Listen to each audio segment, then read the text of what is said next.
Assalamualaikum warahmatullahi wabarakatuh. Perkenalkan, nama saya Upik Purwanti Ningrum, NIM 180701116. Saya dari Fakultas Psikologi Universitas Muhammadiyah Purwokerto. Di sini saya akan menjelaskan salah satu karakter, yaitu mandiri. Apa sih mandiri itu? Menurut Gea, mandiri adalah kemampuan seseorang untuk mewujudkan keinginan dan kebutuhan hidupnya dengan kekuatan sendiri. Kemudian ada belajar mandiri. Belajar mandiri merupakan kegiatan belajar aktif yang didorong oleh niat atau motif untuk menguasai suatu kompetensi guna menyelesaikan masalah dengan pengetahuan dan kompetensi yang dimilikinya. Kemudian, menurut Gea, kemandirian memiliki ciri-ciri seperti yang pertama, percaya diri, yang kedua, mampu bekerja sendiri, yang ketiga, menguasai keahlian dan keterampilan, dan yang terakhir ada menghargai waktu serta bertanggung jawab. Selain ciri-ciri di atas, kemandirian juga memiliki beberapa faktor. Menurut Hurlock, faktor-faktor yang mempengaruhi kemandirian ada 3. Yang pertama, pola asuh orang tua. Orang tua dengan pola asuh demokratis sangat merangsang kemandirian anak, di mana orang tua merupakan madrasah pertamanya anak-anak dan ayah sebagai kepala madrasah pertama bagi anak-anak. Untuk itu, orang tua memiliki peran sebagai pembimbing yang memperhatikan setiap aktivitas dan kebutuhan anak, terutama yang berhubungan dengan studi dan pergaulannya, baik di lingkungan keluarga maupun di lingkungan sekolah. Yang kedua, ada jenis kelamin. Anak yang berkembang dengan tingkah laku maskulin lebih mandiri dibandingkan anak yang mengembangkan pola tingkah laku yang feminim. Karena hal tersebut, laki-laki memiliki sifat yang agresif daripada anak perempuan yang sifatnya lemah lembut dan pasif. Kemudian yang terakhir ada urutan posisi anak. Kenapa urutan posisi anak masuk ke dalam faktor? Karena anak pertama sangat diharapkan untuk menjadi contoh dan menjaga adiknya lebih berpeluang mandiri dibandingkan anak bungsu yang mendapatkan perhatian berlebihan dari orang tua dan saudara-saudaranya berpeluang kecil untuk mandiri. Kemudian di sini ada metode dalam menerapkan karakter mandiri dapat dilakukan dengan metode sebagai berikut. Yang pertama, metode keteladanan. Yang kedua, metode pembiasaan. Yang ketiga, metode cerita dan nasihat. Yang terakhir ada metode hukuman.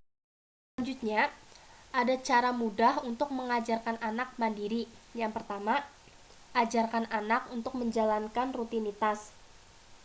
Umumnya, anak-anak merasa kesulitan jika mengerjakan sesuatu yang baru dan bukan menjadi rutinitas. Jika ibu mengajarkan sesuatu yang menjadi rutinitas, tentunya lama-kelamaan anak lebih mandiri untuk mengerjakan hal tersebut. Misalnya, ibu bisa mengajarkan anak untuk mandi atau menggunakan baju sendiri.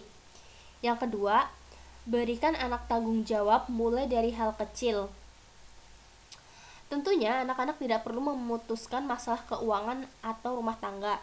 Berikan anak tanggung jawab terhadap kebersihan kamarnya, kerapian lokasi bermain, atau berikan anak pekerjaan ringan seperti menyapu rumah dan membersihkan jendela. Ada baiknya orang tua tidak memaksakan anak dalam mengembangkan sikap mandirinya.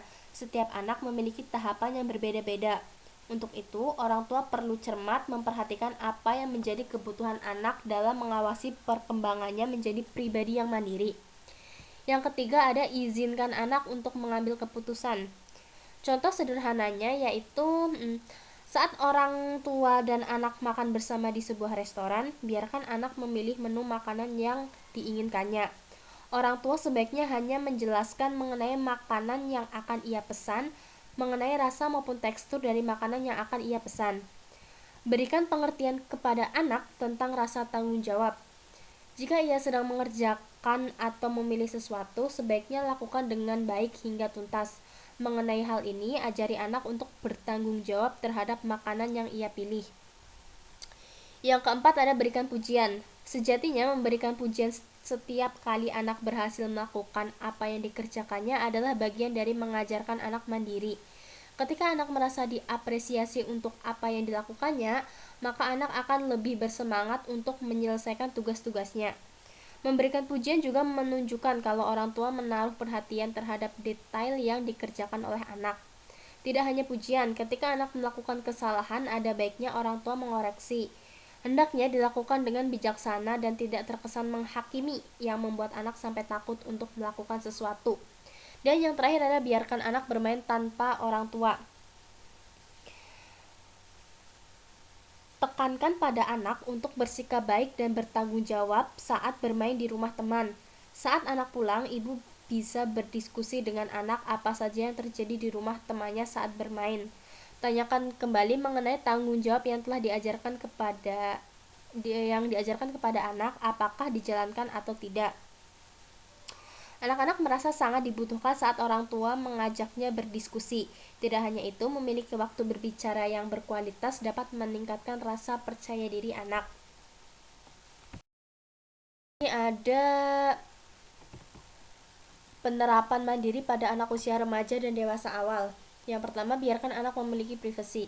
Biasanya pada usia remaja dan dewasa awal, anak-anak sudah mulai memiliki privasi tersendiri. Kita sebagai orang tua seharusnya bisa menghargai keputusan anak tersebut. Kemudian membiasakan anak tidur terpisah dengan orang tua, memberikan kepercayaan anak terhadap suatu hal, dan biarkan anak belajar bertanggung jawab akan keputusan yang diambil. Sekian presentasi dari saya. Apabila ada kesalahan, mohon maaf. Wabillahi taufiq wal hidayah. Wassalamualaikum warahmatullahi wabarakatuh.